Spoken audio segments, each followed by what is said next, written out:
السلام علیکم دوستو، معلومات کی دنیا میں خوش آمدید۔ آج آپ کو جو میں معلومات بتانے کے لیے جا رہا ہوں بہت ہی دلچسپ ہے۔ دوستو، پاکستان اور اسرائیل دو ایسی ریاستیں ہیں جو دونوں ہی نظریے پر بنی ہیں۔ پاکستان اسلام کے نظریے پہ، جبکہ اسرائیل یہودیت صہیونیت کے نظریے پہ۔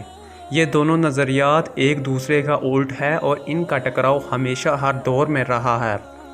قیام پاکستان کے اول میں ہی اس بات کا اعلان کر دیا گیا تھا کہ پاکستان کبھی اسرائیل جیسی متنازع مملکت کو تسلیم نہیں کرے گا، اور یہ الفاظ کسی اور کے نہیں بلکہ بابا قوم محمد علی جناح کے تھے۔ پاکستان کے پہلے وزیر اعظم لیاقت علی خان کو ایک بڑی رقم بطور امداد پیش کرنے کا لالچ دیا گیا تھا، جو اس وقت اربوں روپے مالیت کی تھی، اور شرط رکھی گئی تھی کہ وہ صرف ایک بار اپنی زبان سے اسرائیل کو تسلیم کرنے کا اعلان کر دے۔ لیکن لیاقت علی خان نے اس وقت بڑی سختی سے یہ بات واضح کی تھی کہ ایسا ہونا کسی صورت بھی ممکن نہیں، نہ ہی پاکستان کبھی اسرائیل کو تسلیم کرے گا۔ پاکستان بننے کے چند سال بعد اسرائیلی کو پاکستان کے پیچھے کیوں پڑ گئے تھے؟ کیا ضرورت تھی انہیں قائد اعظم کو خط لکھ کر تعلقات قائم کرنے کی، دعوت دینے کی؟ کیا ضرورت تھی لیاقت علی خان کو منتیں ترلے کرنے کی؟ کئی اور ممالک ہیں جنہیں پاکستان تسلیم نہیں کرتا، جن میں ارمینیا بھی شامل ہے، تو ارمینیا کو فرق نہیں پڑتا۔ کئی ممالک ہوں گے جو اسرائیل کو تسلیم نہیں کرتے، تو نہ اسرائیل کو فرق نہیں پڑتا، مگر پاکستان کیوں؟ اسرائیل اس وقت سے پاکستان سے اپنا وجود تسلیم کرانے کا خواہشمند تھا کہ جب ہم ایک غریب اور پریشانیوں اور مسائل سے گھرا ایک لٹا پٹا ملک تھے، کہ جب پاکستان کے پاس لڑنے کو ہتھیار نہ تھے، نہ ہی ایٹم بم کا تصور۔ عرب ممالک تو اس وقت بھی تیل اور قدرتی وسائل سے مالا مال تھے، اسرائیل کو ٹکر دینے کی پوزیشن میں بھی تھے۔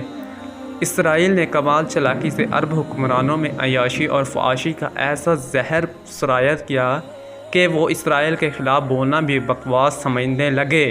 انہیں یہودی بیرونی کمپنیوں اور سرمایہ کاری کے ذریعے دولت کی ریل پیل میں لگا دیا گیا کہ جہاں اب انہیں ان چیزوں سے دوری موت سے کم نہیں لگی۔ دوستو، پاکستان کو ہر طرح سے لالچ دینے کے بعد 1965 میں انڈو پاک خون ریز جنگ چھڑی گئی، جہاں اسرائیل نے انڈیا کی ہر طرح سے مدد کی، لیکن الحمدللہ مجاہدین وطن نے دشمنوں کو مار بھگایا۔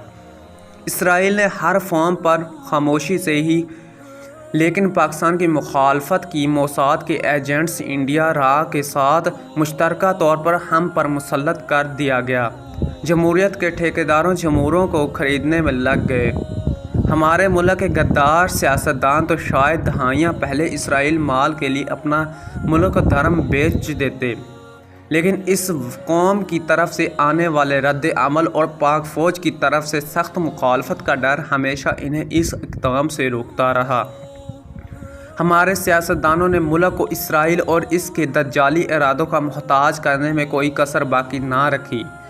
یہی اسرائیل کا ہاتھ ہی تھا کہ 1971 میں ہم دو لخت ہو گئے۔ دوستو، IMF جیسے دجالی ارادوں نے پاکستان پر اپنے خزانوں کے منہ کھول دیے تاکہ ہمارے حکمران کھل کے مال مار سکیں اور آخر میں اس ملک کو لاغر کر کے اپنا محتاج بنا لیا جائے۔ ہم لوگ شاید ہمارے نبی پاک صلی اللہ علیہ وآلہ وسلم کی احادیث مبارکہ کو اتنی توجہ اور سمجھ بوجھ کے نہیں پڑھ سکے جتنا کہ یہودی پڑھتے ہیں۔ نیو ورلڈ آرڈر ایک اصطلاح استعمال کی جاتی ہے، ہم لوگ اس پر اکثر بحث کرتے ہیں، لیکن اس کا اصل مطلب کم لوگ ہی جان پاتے ہیں۔ اصل میں نیو ورلڈ آرڈر ہی اصل وجہ ہے کہ یہودی پاکستان کے پیچھے پڑے ہیں کہ کچھ بھی لے لو لیکن ہمیں تسلیم کر لو۔ نیو ورلڈ آرڈر ایک ایسا نظریہ ہے جو کہ ایک مذہب ہے جس میں صرف دجال کی حاکمیت ہے، اور یہودی جو چاہیں وہی ہوگا۔ اس نیو ورلڈ کے تحت دنیا کے ہر ملک کو اس کے تابع ہونا ہوگا، اور دنیا کے ہر ملک کو اپنے آئین، اپنے مذہب سے دستبردار ہونا ہوگا۔ ساری دنیا کا بس ایک ہی مذہب اور ایک ہی نظام پہ اتفاق ہو، بدلے میں دنیا جہاں کے خزانے آپ کے قدموں میں ہوں گے، اور وہی کچھ ہوگا جو دجال اور اس کے چیلوں کی مرضی ہوگی، وہ آپ کو کرنا ہوگا۔ اب ہم آتے ہیں پاکستان کے لیے اس اسرائیل کو تسلیم کرنا کیوں ناممکن ہے۔ اسرائیل کی ریاست وہ ریاست ہے جس سے ہمارے نبی آخر الزمان حضرت محمد صلی اللہ علیہ وآلہ وسلم کی احادیث مبارکہ کی روشنی میں مسلمانوں کی آخری جنگ ہوگی۔ اس جنگ کے لیے وہ مجاہدین و فوجیں جائیں گے جو مشرق سے ہندوستان کو فتح کر چکی ہوں گی۔ یہاں سے یہ فوجیں حضرت عیسیٰ کی مدد کے لیے روانہ ہوں گی۔ حدیث پاک کا مفہوم کچھ اس طرح سے ہے کہ ان کے پاس بہترین ہتھیار ہوں گے اور ان کے شہسواروں کی بھی تعریف فرمائی گئی۔ مشرق میں بہترین ہتھیاروں اور بہترین افواج والا مسلمان ملک کون سا بتانے کی ضرورت نہیں ہے۔ شہسوار سے میرے ناقص علم کے مطابق شاید نبی دو جہاں حضرت محمد صلی اللہ علیہ وآلہ وسلم کا اشارہ پائلٹس اور جہازوں کی طرف یا پھر پاک فوج کے زیر استعمال ٹینکوں، میزائلوں یا گاڑیوں کے متعلق ہوگا۔ آپ صلی اللہ علیہ وسلم نے فرمایا کہ مجھے مشرق سے ٹھنڈی ہوائیں آتی ہیں۔ مشرق میں کون سا ملک اسلام کے اللہ کے نبی حضرت محمد صلی اللہ علیہ وسلم کی دعا سے وجود میں آیا؟ کن کن ہستیوں نے اس ملک کے قیام میں کردار ادا کیا، یہ بھی بتانے کی ضرورت نہیں۔ اگر مان کے چلیں گے پاکستان اسرائیل کو بطور ریاست تسلیم کر لیتا تو یہ بات کیوں آپ کے ذہن میں نہیں آتی کہ پھر پیچھے بچا ہی کیا؟ آخر پھر جھگڑا کس بات کا؟ پاکستان کے خلاف ہر سازش کی ہی کیوں جاتی؟ کیا ہمارے مقدر حلقوں میں بیٹھے لوگ نہیں جانتے کہ ہر سازش کے پیچھے کون ہے؟ پھر ہمیں اتنی جنگیں کرنے کی 17 سال امریکہ کو افغانستان میں برداشت کرنے کی کیا ضرورت تھی؟ ہمیں ایٹم بم بنانے کی کیا ضرورت تھی؟ پھر کیا ضرورت تھی ہمیں مقدس مقامات کی حفاظت کی قسم لینے کی؟ کیا ضرورت تھی اتنی فوج کی؟ یہ ساری دنیا تتر بتر ہو جائے گی، پھر آمنا سامنا ہوگا صرف پاکستان اور اسرائیل کا۔ ہمیں ضرورت تھی اپنے SSG کمانڈر کو یہ پڑھانے کی کہ تم نے مسجد اقصیٰ بھی جانا ہے، تم نے دلی اور کشمیر بھی جانا ہے۔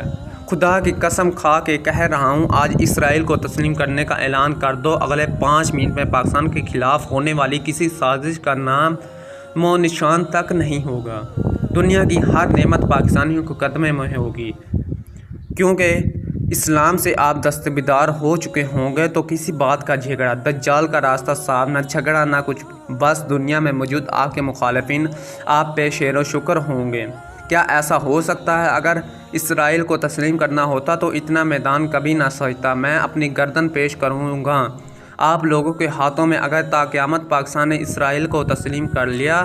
اللہ کے بندو، اگر تسلیم کرنا ہوتا تو بہت پہلے ہی کر لیتے کہ یہ اتنی جنگیں، اتنی شہادتیں نہ دیکھتے، اتنے غدار نہ دیکھتے۔ ایک آخری بات، 2020 تک اسرائیل کو ہر حالت میں نیو ورلڈ آرڈر کو لاگو کرنا ہوگا۔ اس دوران آپ کو سب سے زیادہ آپ کی فوج کے خلاف کیا جائے گا، یہی سب بڑی رکاوٹ ہے نیو ورلڈ آرڈر اور دجال کے راستے میں۔ یہی پاکستان جو اقوام متحدہ میں اسرائیل کی مخالفت میں کردار پیش کرتا ہے، اسرائیل کو آنکھ دکھاتا ہے، یہی پاکستان رکاوٹ ہے۔ چند ایک غداروں کے سبب ملک سے مایوس مت ہونا دوستو، اور اب ذرا ہوشیار رہنا، حکومت اور فوج کے بعد میں یہودیوں کے ہاتھ نامضبوط کرنے لگ جانا، یہ بہت بڑی سازش کریں گے۔ اب آگے آپ پر منحصر ہے آپ کا ظرف کتنا ہے۔ دوستو اگر ویڈیو اچھی لگے تو ویڈیو کو زیادہ سے زیادہ شیئر کرنا اور ویڈیو کو لائک کرنا اور کمنٹ سیکشن میں بتانا کہ ویڈیو کیسی ہے۔